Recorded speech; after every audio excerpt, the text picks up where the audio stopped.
Weapon से ही सुरक्षा हो सकती है, इसलिए सुरक्षा तो हर हाल में सुनिश्चित करनी है। खामेनेई के सामने सिंगल पॉइंट एजेंडा ये है। और नए युद्ध की तैयारी में इजराइल और अमेरिका। अगली खबर देखिए, तेल अवीव के बेन गुरियन एयरपोर्ट पर सैन्य विमानों की आवाजाही बढ़ी। हवाई अड्डे पर बड़ी तादाद में अमेरिकी सैन्य मालवाहक विमान उतरे। ये क्या लेकर गए होंगे मार्शल श्रीवास्तव, ये क्या लेके गए होंगे? वही लेके गए जो खर्च कर दिया। भारत की लड़ाई हुई, जितने ड्रोन्स खर्च हुए, तो इतनी जल्दी रिप्लेनिश क्यों कर रहे हैं? जरूरी है। नहीं, इतनी जल्दी रिप्लेनिश कर रहे हैं, मतलब तुरंत में फिर कुछ होने वाला है क्या? देखिए, आयरन डोम को आयरन बीम तो बना लिया। Iron Dome, Iron Beam, Arrow 1, Arrow 2, David Sling, सबको वापस पुनः स्थापित करना है दिनेश, जिससे कि कोई खतरा नहीं आ सके। ये जरूरी है। इजराइल छोटा सा देश है, अगर उसमें ये कोई खामी आ गई तो इजराइल खत्म हो जाएगा, क्योंकि बची खुची अभी भी इनके पास मारक क्षमता है। ईरान के पास, ईरान को ऐसा है कि आप जितना भी मार लीजिए, कुछ मिसाइल्स तो होंगी, उनको गिरने का कोई भी समय और साधन नहीं मिलना चाहिए। इसलिए ये सारे विमान उतर रहे हैं और पूरी जो रिप्लेनिशमेंट हो रहा है, जितना भी इनके पास एम्युनिशन का भंडार था। अब ये जरा देख लीजिए, ये सीज फायर जो है उसकी हकीकत देखिए। तेहरान में IRGC के मिसाइल बेस पर धमाके की खबर है। बनफ्शे पार्क के पास हथियार मिसाइल डिपो में विस्फोट, इलाके में धुआं और सायरन की आवाज। अब ये जाहिर है अपने आप तो फूटा नहीं होगा मेजर गौरव आर्य। अब अगर यहाँ ये फूटा तो मुझे ये लगता है कि इजराइल इस समय यहाँ पे इक्का दुक्का अगर ऐसा कुछ कर भी देगा तो ईरान की तरफ से कहा जाएगा नहीं इजराइल वाला नहीं हो सकता, हमारे यहाँ ये धोखे से फट गया हो, क्योंकि ये सीज फायर कायम रहने में ही फिलहाल भलाई है जब तक परमाणु नहीं बन जाता। नहीं, आप बिल्कुल ठीक कह रहे हैं दिनेश। और इसमें हो सकता है कि कुछ मीडिया आउटलेट्स को बोल दें कि जरा ये बात उछालना कि इजराइल ने करी है, लेकिन औपचारिक तौर पे इसको अंडर प्ले करेगा ईरान। और इसलिए अंडर प्ले करेगा क्योंकि ईरान का बहुत भारी नुकसान हो गया। ईरान माना क्यों ये सीज फायर, आपको पता है ये माना क्यों सीज फायर? ईरान इसलिए माना क्योंकि ईरान में लड़ाई करने की क्षमता नहीं थी, और इजराइल इसलिए माना क्योंकि अमेरिका चाहता था, क्योंकि बिना अमेरिका के उसके हथियारों का सप्लाई बंद हो जाएगा। तो दोनों का इसमें फायदा था, सीज फायर में मानना पड़ा, दोनों को मानना पड़ा। लेकिन जिस दिन मजबूरी नहीं होगी उस दिन ये सीज फायर टूटेगा और उस दिन दोबारा लड़ाई होगी। ये हो ना हो इजरायलियों ने करा होगा, हो ना हो। और आप कान खोल के, मैं आपको आज बता रहा हूं व्यूअर्स को, अगले 2-3 महीने के अंदर अगर फिर से किसी टॉप कमांडर की हत्या नहीं हो जाती है कुछ एक्सीडेंट में, या अजीबोगरीब कोई ट्रेडमिल पे भागता हुआ सर के बल गिर के मर गया, ये इजरायली मारते भी ऐसे है ना, बड़े इनोवेटिव तरीके इजरायली कि सवेरे चहल कदमी कर रहे थे, कुछ हुआ और वो मर गए, इस टाइप का। आप देखिएगा इजराइल नहीं रुकने वाला है साहब, वो नहीं रुकेगा। तो ये आपको सतह पर जो सीज फायर दिखाई दे रहा है, इस सतह के नीचे बहुत सारा अंडर करंट है, इसको समझने की जरूरत है। और भारत के करीब अमेरिका ने तैनात किए बॉम्बर। यह खबर देखिए, डिएगो गार्सिया में B-52 F-15 KC-135 तैनात। सैटेलाइट इमेज से बहुत बड़ा खुलासा। कम मौकों पर इस सैन्य अड्डे पर इतनी बड़ी तैनाती तो होती रहती है यहाँ, लेकिन एक साथ इतने सारे अलग अलग तरीके के फाइटर प्लेन्स, बॉम्बर्स और उनकी इतनी ज्यादा तैनाती, ये डिएगो गार्सिया, ये भी जरा देख लीजिए, समझ लीजिए। और आप कमोडोर बहल अगर इसकी सिचुएशन समझा सके, यहाँ पर इस तैनाती के मायने क्या है, अगर आप ये बता सकें। देखिए, डिएगो गार्सिया 2000 किलोमीटर नीचे है भारत के, और 3700 से 400 किलोमीटर दूर, 4000 किलोमीटर दूर है ईरान से। और B-52 एक स्ट्रेटेजिक बॉम्बर है जो कन्वेंशनल और न्यूक्लियर वेपन्स दोनों कैरी कर सकता है। और KC-135 जो उसके साथ है वो एयर टू एयर रिफ्यूलर है, यानी कि जब वो टेक ऑफ करेगा तो उसको हवा में अगर रिफ्यूलिंग की जरूरत पड़े, अगर उसको हवा में रिफ्यूलिंग की जरूरत पड़े तो उसको रास्ते में या तो जाते टाइम या आते टाइम उसकी रिफ्यूलिंग करेगा। लेकिन मैं आपको बता रहा हूँ, B-52 से बॉम्बिंग नहीं होगी।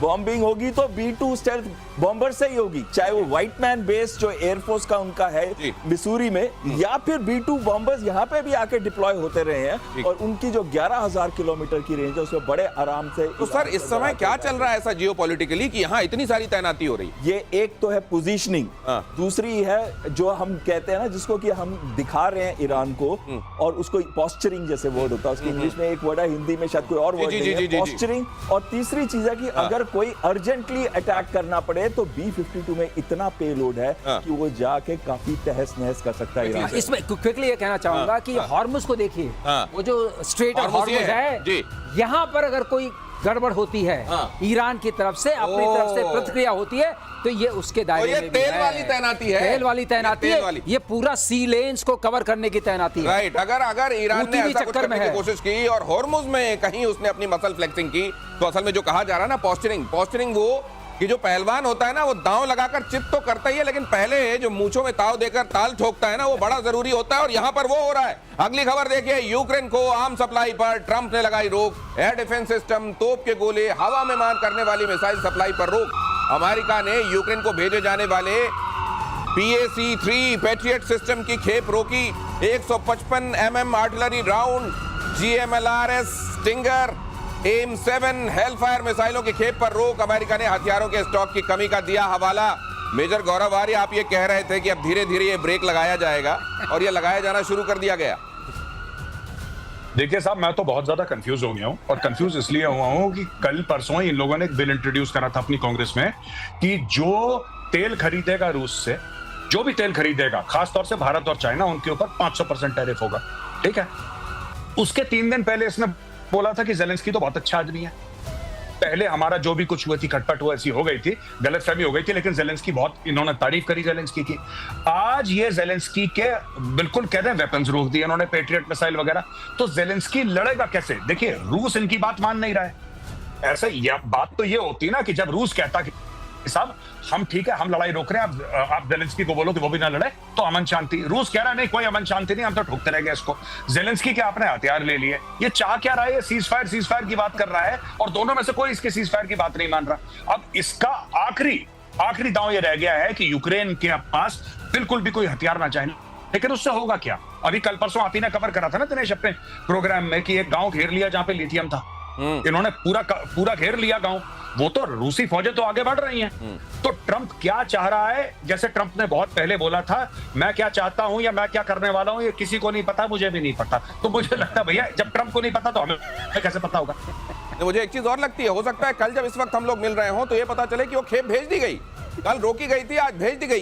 ये इस तरीके ये जो काम किया जा रहा है नेटो के चक्कर में, यूक्रेन को यहां तक पहुंचाना और अब खेप रोकने की बात करना, बीच में रेयर अर्थ मेटल की डील भी कर लेना, और ये दिखाता क्या है? देखिए, बहुत इंपॉर्टेंट चीज पता है क्या है इसके अंदर? एक इकोनॉमिक्स प्रोफेसर हैं यूएस के, उन्होंने कहा था जितने मैं अपने अंडरगारमेंट चेंज नहीं करता, मतलब एक दिन के अंदर, उतनी बार तो ये पॉलिसी चेंज कर देते हैं अपनी। ट्रंप के बारे में ये कहा जा रहा है। और ट्रंप अब क्या चाहता है कि अगर ये युद्ध रुक नहीं रहा, तो अगर वो रोक लेगा सप्लाई, खेप रोक लेगा, जो हमने बताया कि पैट्रियट सिस्टम, जो एयर डिफेंस सिस्टम उसको बहुत जरूरी चाहिए, तो उसके बाद इतनी तबाही यूक्रेन की हो जाएगी, कम से कम यूक्रेन डिसाइड कर लेगा कि अब मुझे सीज फायर करना चाहिए, क्योंकि ज़ेलेंस्की ही इसको आगे लेके जा रहा है, और ज़ेलेंस्की ये हमेशा कह रहा है कि यूरोप को अटैक करेगा रशिया। तो अगर ये खेप वाकई रोक के रखी जाती है तो सीज फायर अगले 1-1.5 महीने में हो जाएगा सर? बिल्कुल हो जाएगा। मैं आपको बता रहा हूँ, PAC-3 मिसाइल्स में है, उसी के अंदर थोड़ा सामर्थ्य क्या है सर? PAC-3 मिसाइल जो है वो हाइपरसोनिक या सब हाइपरसोनिक मिसाइल्स को, सुपरसोनिक मिसाइल्स को रोक सकती है। अच्छी है। और उसी का हमला होगा। ओके। अगर आपने PAC-3 खत्म कर दी इनकी बैटरीज में से, जो पैट्रियट में है, बाकी PAC जो दूसरा वर्जन है वो नहीं रोक सकता है। PAC-3 उसमें सक्षम है, लेकिन कॉस्टली भी वही है। अच्छा। करीब 4 मिलियन से ऊपर की मिसाइल है वो। तो उसको अगर उसने नहीं दिया तो अब ज़ेलेंस्की क्या करेंगे? और जो उनके पास चीजें आ रही हैं, अटैक्स जो हो रहे हैं, और आप एक चीज और देख रहे हैं, अटैक्स अब बहुत बढ़ गए हैं। जितने भी, चाहे ड्रोन्स के हों चाहे मिसाइल्स के हों, अटैक्स बढ़ गए हैं यूक्रेन के ऊपर। तो ये जो बहल सामने बोला कि ये जो चीज है, ultimately Zelensky himself will say I want cease fire, फिर इनको मिलेगा नोबेल प्राइज।